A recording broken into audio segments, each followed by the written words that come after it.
Աշխարհի 9 տեղանում, որոնք ճիշտ կամ գրեթե նույն կերպ են հնչում, ինչ հայկականները։ Կապան, Նեպալ, մայրաքաղաք Կաթմանդուի հյուսիսային թաղամասերից մեկն է։ Այն հայտնի է երկու բուդդիստական վանական համալիրներով։ Դիլիջան, Իրան։ Այս քաղաքի բնակիչները խոսում են հին պարսկերեն մոտ բարբառով։ Քաղաքը հայտնի է իր գորգագործական գործարաններով։ Արարատ, Վիկտորիա նահանգ, Ավստրալիա։ Անունը ստացել է հարևանությամբ գտնվող Արարատ լեռից, իսկ լեռան Արարատ անունը տվել է անգլիացի ֆերմեր Ուիլզը բիբլիական Արարատ լեռան անունով։ Արմենիա, Ֆիլիպիններ։ Այն Ֆիլիպինների Տարլակ քաղաքի թաղամասերից մեկն է։ Կողմ մեղրեցիկները։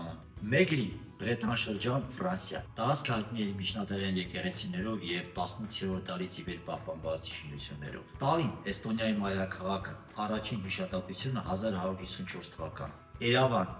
ազգային պարկ Թայլանդում։ Թայլանդի ամենահայտնի ազգային պարկերից մեկն է, հայտնի է իր խիտ ու կանաչ անտառներով եւ ջրվեժներով։ Գումերի, Քվինսլենդ նահանգ, Ավստրալիա։ Քաղաքի անվանումը ցեղերի լեզվով նշանակում է կոտրած վահան։ Գումերին առավելապես հայտնի է տեղական բնամեթերքներով պատրաստված ուտեստներով։ Մասիսի, Կոնգո, տեղակայված է Կոնգոյի հյուսիսային Կիվու նահանգում։ Այստեղ զարգացած է պանրագործությունը։ Կոնգոյի պանրի մեծ մասը արտադրվում է հենց այստեղ։ Սրանք արտասահմանյան տեղանունների այն ցանկն էր, որոնց ծագումը որևէ կապ չունի հայկականների հետ։ Կհանդիպենք